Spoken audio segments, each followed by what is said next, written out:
saya Munawara dari Program Studi Pendidikan Agama Islam Pasca Sarjana Institut Agama Islam Negeri Parepare.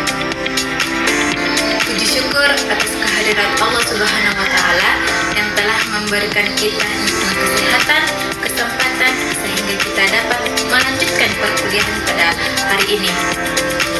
Salawat beserta salam pula kita kirimkan kepada baginda Nabiullah Muhammad Sallallahu Alaihi Wasallam.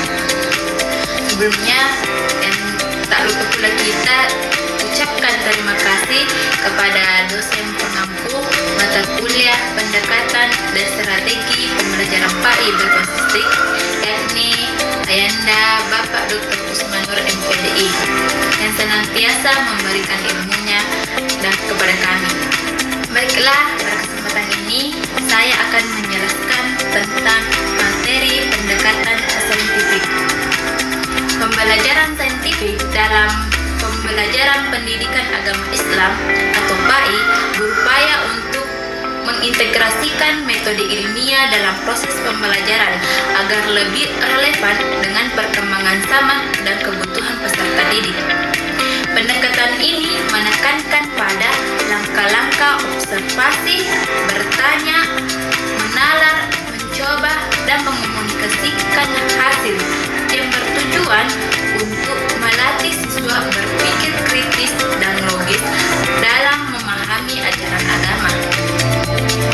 Saintifik ini dalam proses pembelajaran dapat membiasakan peserta didik atau siswa untuk berpikir, bersikap, serta berkarya dengan menggunakan langkah-langkah atau kaidah yang ilmiah. Pendekatan ini memiliki ciri khusus untuk dimensi, pengamatan, penalaran, penemuan, dan pengabsahan tentang suatu keabsahan yang lebih menonjol. Maka proses pembelajaran ini harus dipandu dengan nilai-nilai dan prinsip-prinsip atau kriteria ilmiah. Pembelajaran PAI dengan menggunakan pendekatan saintifik memiliki beberapa karakteristik. Yang pertama yaitu materi pembelajaran disesuaikan dengan fenomena dan fakta yang dapat dijelaskan secara logika ataupun penalaran tertentu, bukan berdasarkan perkiraan belaka. Kedua yaitu mendorong dan menginspirasi peserta didik untuk dapat berpikir kritis, analitis, dan tetap dalam pengembangan pembelajaran, mulai dari identifikasi, pemahaman, pemecahan masalah yang diaplikasikan dalam pembelajaran PAI.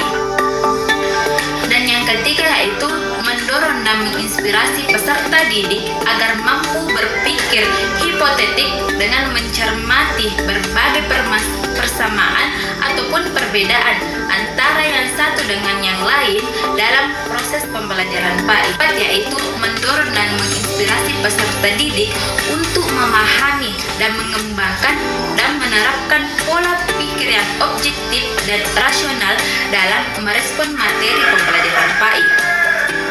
Dan yang kelima yaitu pembelajaran harus berbasis konsep, teori, dan fakta empiris yang dapat dipertanggungjawabkan.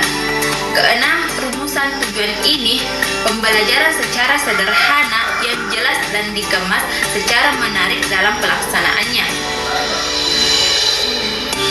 Pendekatan saintifik ini dalam pembelajaran PAI atau pendidikan agama Islam merupakan metode yang efektif untuk mendorong siswa berpikir kritis, logis, dan analis dalam memahami serta menanggapi nilai-nilai agama dalam kehidupan sehari-hari.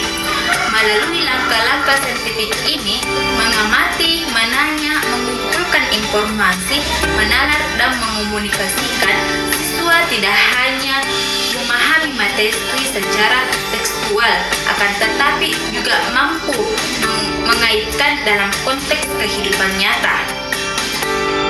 Pendekatan ini memungkinkan siswa untuk lebih aktif dalam berperan langsung dalam proses belajar, yang pada akhirnya meningkatkan keterampilan berpikir, kemampuan berkomunikasi, dan pemahaman yang mendalam terhadap nilai-nilai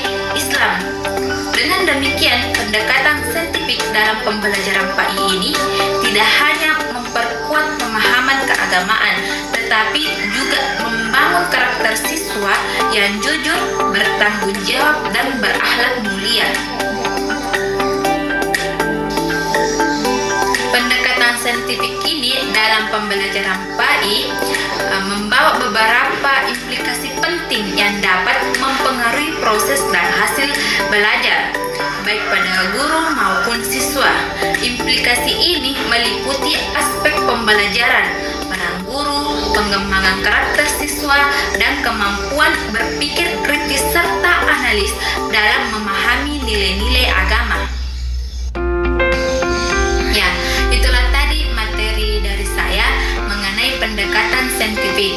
Semoga kita mampu menerapkan pendekatan ini dalam proses pembelajaran, terutama dalam proses pembelajaran PAI, dengan tujuan agar siswa mampu memahami materi ataupun pelajaran yang akan disampaikan melalui beberapa karakteristik ataupun langkah-langkah yang telah saya jelaskan.